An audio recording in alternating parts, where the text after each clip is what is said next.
There's a very interesting video on social media of Professor Shai Davidai, this Jewish guy. He's a professor at Columbia, and they've locked him out of the gates of Columbia. They've kind of invalidated his faculty ID. He can't get in. They're like, you got to use a different entrance. You can't go by the protesters. And he's like, well, I'm a professor. Why not?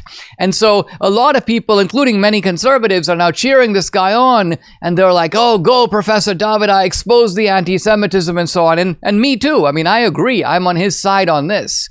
But here's something very interesting, and that is that, as you might expect, Professor Shai Davidai is a leftist.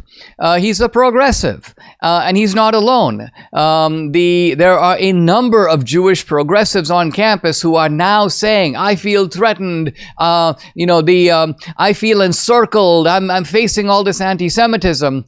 But we got to remember, and this is it's not unkind to point this out, that these are the same progressives, by the way, Professor Davidai included, who if you just go back a few years, 2020, they had the black square as their little handle or marker.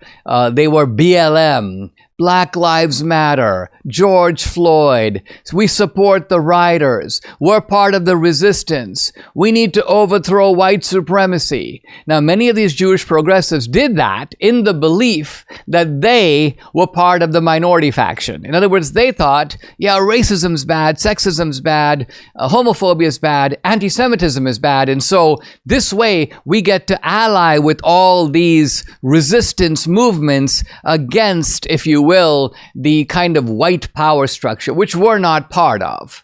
Now they discover to their dismay that the left wants none of it. The left doesn't want them. The left is like, no, you're a colonialist. Israel is an occupying power. You are part of the white supremacy that we want to overthrow. So the only point I want to make is I don't want to fault hypocrisy. I'm simply saying, isn't it tragic that Jewish progressives have helped to build this resistance and thought of themselves as a part of it.